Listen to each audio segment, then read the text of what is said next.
Hello बच्चों, आज हम बात करते हैं लेक्चर 8 में। हमारी एक्सरसाइज है 7.2। अब हम उसके क्वेश्चन से डिस्कस करते हैं। तो मैंने लास्ट लेक्चर में कुछ क्वेश्चन डिस्कस कर लिए आप लोगों से, बट अब जो कुछ बाकी क्वेश्चन है वो हम आज बात कर लेते हैं। तो मैंने कुछ क्वेश्चन आपको पॉइंट किए यहाँ पर, तो मैं ये कराने वाला हूँ। तो थोड़ा सा इसमें स्लाइटली टफ चीज़ें आ रही तो फिर मैं आपकी हेल्प कर देता हूँ। जो मैंने बाकी स्किप करे हैं वो आप लोग आराम से बना लोगे, क्योंकि वो बहुत ही ईजी क्वेश्चन छोड़ दिए मैंने आपके लिए।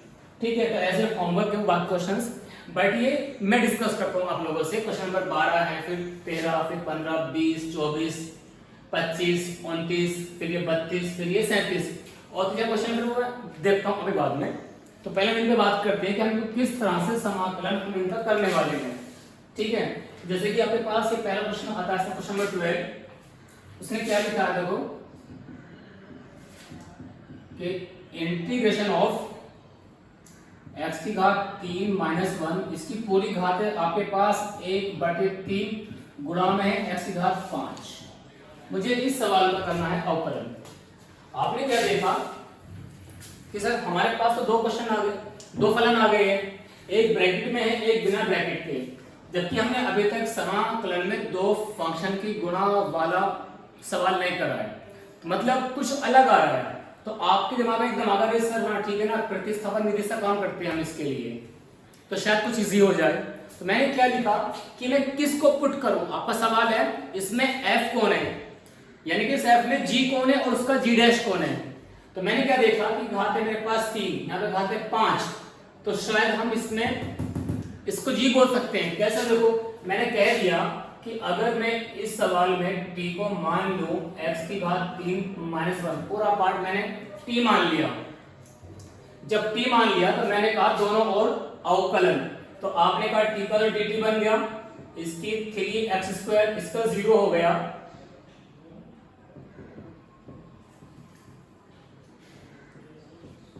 अब देखो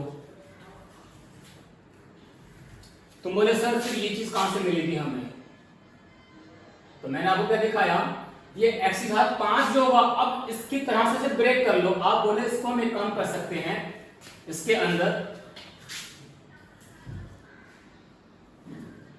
कि जो हमारे पास एक क्वेश्चन था पहले से ही, x की घात 3 माइनस का 1 उसकी घात 1/3, तो मैं इस घात 5 को लिख सकता हूं x की घात 3 गुणा x की घात 2। उससे फायदा क्या होगा, क्योंकि ये वाला जो मेंबर है वो अब आप यहां से देख सकते हो, x² dx में बोलूंगा आपसे dt/3। मैं 3 को इधर लेके आया तो ये x² dx बनेगा और इसका मान मेरे पास आ जाएगा यहाँ पर dt/3। फिर आप बोलेंगे इसकी जगह पे आ जाएगा, जब ये अंदर जाएगा तो मैं यहां से लिख दूंगा, अगर इसको 1 मान लूं, सब्स्टिट्यूशन आपको जो मैंने लिखा है कि फ्रॉम 1, मैंने आपसे कहा x की घात 3 जगह मैं बोलूंगा 8+t और x³ माइनस 1 की जगह मैं बोलूंगा t। तो मेरा सवाल बन जाएगा यहां से, बेटा जी देखो t की घात 1/3 गुणा में लिखेंगे आप t+1, क्योंकि ये इसकी जगह पे आएगा और इसकी जगह पे t आया, और इसकी जगह पे अगर आप देखोगे तो dt आएगा और बटे में 3 आएगा, जो आप यहां से नजर डालते हो। ठीक है, तो आपने क्या लिखा, 1/3 तो बाहर निकल जाएगा,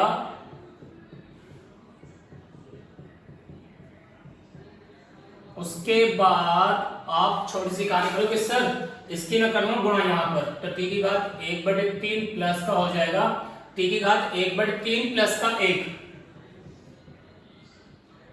एक्सपोनेंट के नियम से, यानी घातांक नियम जो आप लगाते थे 9th क्लास में 10th में। तो आपने बोला 1/3 ऐसे रहेगा ये, तो t की घात है 1/3, ये बन जाएगा t की घात 4/3। ऐसे क्यों बोला मैंने, क्योंकि 3 कम 3 प्लस का 1, 4/3। अब देखो ये भी पावर रूल, ये भी पावर रूल, अब आप दोनों में समाकलन लगा दो, घातांक वाला नियम, पावर रूल। आपने कहा 1/3 से कोई मतलब नहीं है, इसका हो जाएगा घात प्लस 1 अपॉन घात प्लस 1। इसके लिए भी सेम तरीका, घात plus 1 and then plus c some constant. तो इसको आप आराम से अरेंज कर लोगे। तुमने क्या लिखा इसके बारे में, 1/3 के बनेगा t की घात 4/3, तो ये होगा 3/4 उल्टा को बोलोगे, फिर प्लस t की घात 3 एकम 3 प्लस का 4 7/3, तो ये होगा 3/7 और प्लस का c। ये है इसका आंसर, देख लो आप लोग। तो कुछ चीजें थोड़ा टफ सी बनती है लेकिन उसको हम इजी कर सकते हैं कुछ कॉन्सेप्ट सीखने के बाद। तो पहले आपने कहा इसके अंदर सब्स्टिट्यूशन यानी कि प्रतिस्थापन विधि यूज कर दी मैंने इसके अंदर, ये आ गया आपके पास आंसर। लेकिन पहले आप t को वापस पुट कर लेना, क्योंकि आपका सवाल x में था, जवाब आ गया आपका t में, तो आप उसको वापस चेंज कर देना। 1/3 ब्रैकेट 3/4, t का मान कौन है आपके पास, x की घात 3 माइनस का एक पूरी घात एज इट इज 4/3, फिर प्लस 3/7 t का मान और उसकी पूरी घात n प्लस c। ये था आपका इंटीग्रेशन, ठीक है। तो देख लो आप लोग। अब हम बात करते हैं क्वेश्चन नंबर 13, बहुत आसान है, ज्यादा टफ नहीं है। उसने क्या लिखा, इंटीग्रेशन ऑफ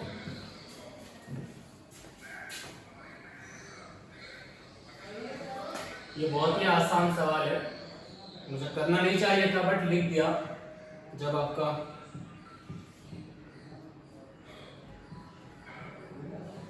ये देखो आपके पास आपने क्या लिखा कि सर ये सवाल है x की घात 2/2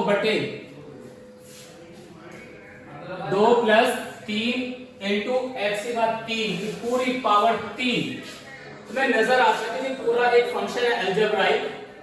इसमें देखो अगर मैं इसका सोचता हूं अवकलन, ये 0 हो जाएगा, ये 3 गुणा पावर रूल 3 इंटू एक्स की घात 2 आ जाएगा, वो रिप्रेजेंट है। तो मुझे इस पूरे ब्रैकेट को t मानना पड़ेगा ताकि मेरे पास ये dt में चेंज हो जाए, समथिंग dt कि dt में कुछ गुणा हो जाए या भाग हो जाए। जैसे यहाँ पे क्या आया था dt/3, वैसे dt अपॉन समथिंग यहां से भी आ सकता है। मैं कहूंगा कि पुट t का मान है 2 प्लस 3 x की घात 3। ऐसा क्यों लिख रहा हूं, क्योंकि मुझे याद है कि जब कोई पावर होती है, पावर फंक्शन, उसका जो अवकलन होता है उसकी एक घात कम हो जाती है। तो देखो यहाँ पे 2 है घात, यहाँ पे 3 है घात, मतलब हुआ इसका अवकलन शायद ये मिल जाएगा। तो पहले आप देख लो रखने के बाद, फिर क्या बोलोगे आप दोनों ओर का अवकलन x के सापेक्ष में, तो t का तो बन गया dt, इसका हो गया 0 3 इंटू पूरे का dx बाहर ब्रैकेट के साथ। क्यों, जब दो से ज्यादा पद आते हैं मैं ब्रैकेट लगा के बाहर लूंगा dx कि पूरे x का जो अवकलन होगा वो dx बन जाता है। जैसे t का बना dt तो x का बनेगा बाहर ब्रैकेट के dx, तो मुझे 3 इंटू 3 यानी कि 9x की घात 2 आ जाएगा ये, और dx होगा 3.3 नहीं 3 इंटू 3, ठीक है। अब देखो तो मेरे पास सवाल में 9 तो कहीं भी नहीं आ रहा 9, तो पहले मैं इसको से भगाऊंगा तो ये बनेगा dt/9 बराबर है x की घात 2 dx। अब ये पूरा वैल्यू बन चुका है dt/9। ये वाला जो मैंने लिखा ना डॉट डॉट डॉट x की घात 2 इंटू dx बनेगा x² dx मतलब dt/9। ये बन गया आपके पास सवाल। तो मैंने उसका 9 बाहर निकाल दिया 1/9 को, तो ये बन जाएगा मेरे पास 1/t की घात 3 और यहाँ बनेगा dt। तो बोले सर ये तो बहुत आसान हो गया। अब पहले हम इसकी घात को ऊपर ले जाएंगे जब तो हो जाएगा माइनस में, तो ये सवाल तुम्हें कुछ ऐसा नजर आएगा। लगाओ तो पावर फंक्शन यहाँ पर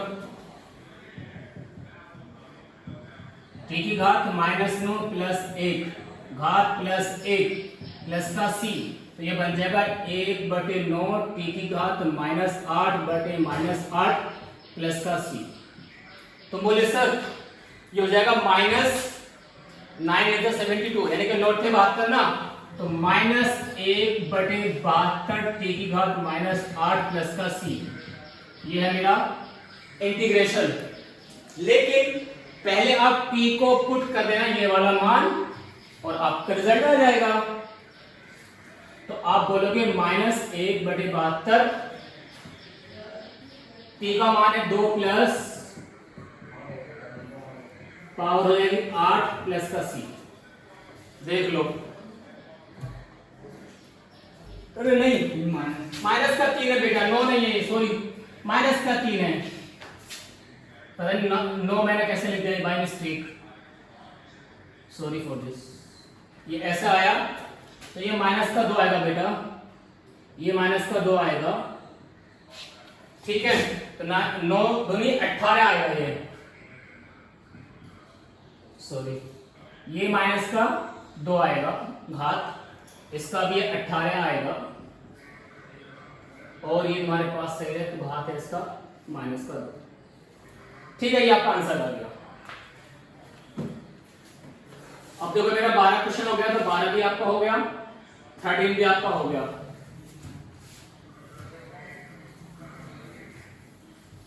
तो समाकलन में सवाल थोड़े से लेंथी हो जाते हैं, लेकिन बस आपको प्रैक्टिस करना है तो खुद ही छोटा हो जाएगा वो।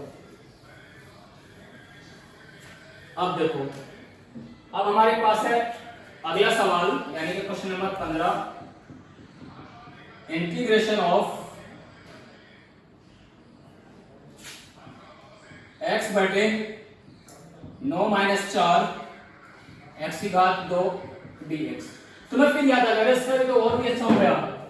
ऊपर घात है x का 1, नीचे है 2, एकदम खत्म होगी कहानी। क्यों सर? नीचे वाले को हम p बोल देंगे, क्योंकि हमें दिख रहा है जब बात आ गई समाकलन की, ऊपर घात 1 है, नीचे घात 2 है, तो अवकलन में पावर जो थी कम होती जाती है, तो मतलब नीचे वाले का अवकलन ऊपर बैठा है, ठीक है। तो अब बोल दो कि पुट t का मान 9 - 4 x की घात 2, दोनों और कर दो आप अवकलन, तो t का तो बन जाएगा dt, जो हम सीख रहे पहले से ही।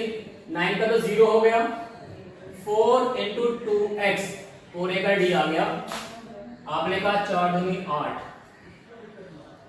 ये बन गया dt।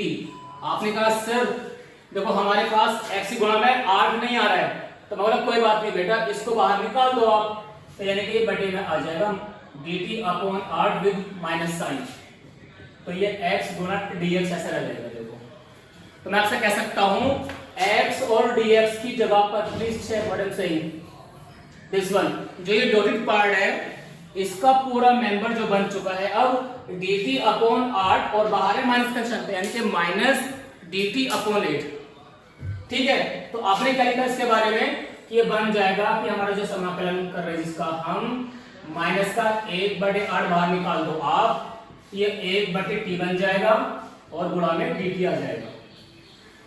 और आपको याद है 1/t या 1/x का समाकलन हमारे पास होता है log ऑफ मोड x, यानी कि log मोड, ठीक है। तो मैं इसके बाद कहूंगा आपसे log मोड t प्लस का c, t को आप वापस रख दो यहां पे लाकर, -1/8 log ऑफ मोड 9 - 4x², ये आपका आंसर आ गया।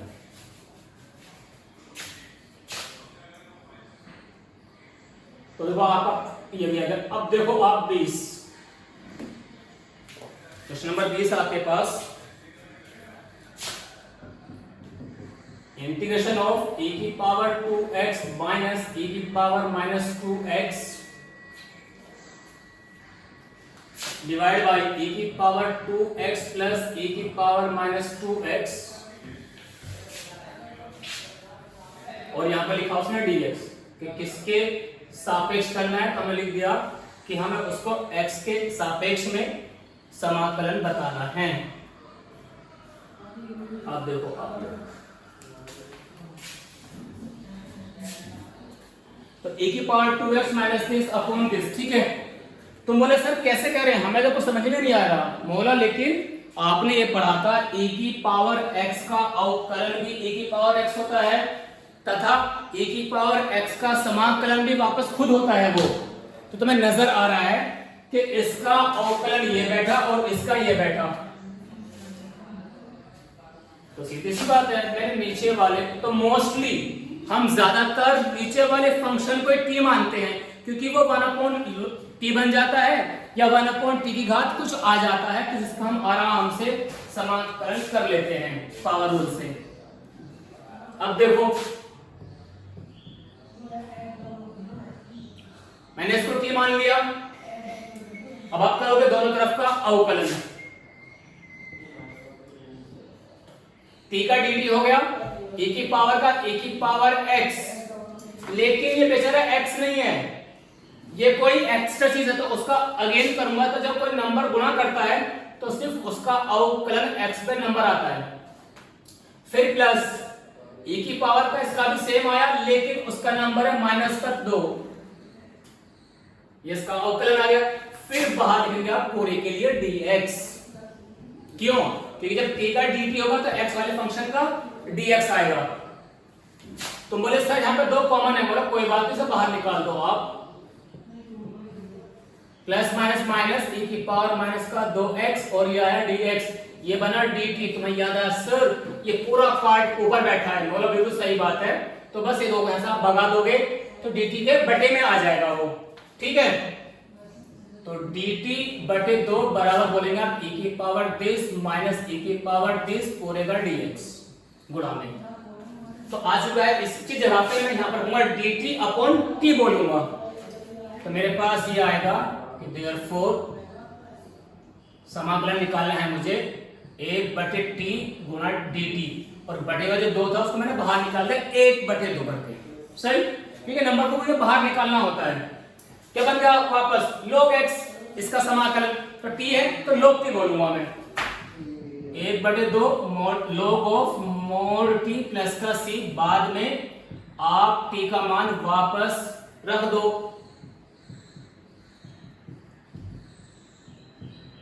यह आ गया आपका आंसर, ठीक है। बाकी कल देखते हैं हम, हमारे देखो 20 तक हो गया है, ये अभी 4 क्वेश्चन पे रह गए, हम कल क्लास में डिस्कस करने वाले हैं कि बाकी सवाल का समाकलन कैसे करेंगे, ठीक है।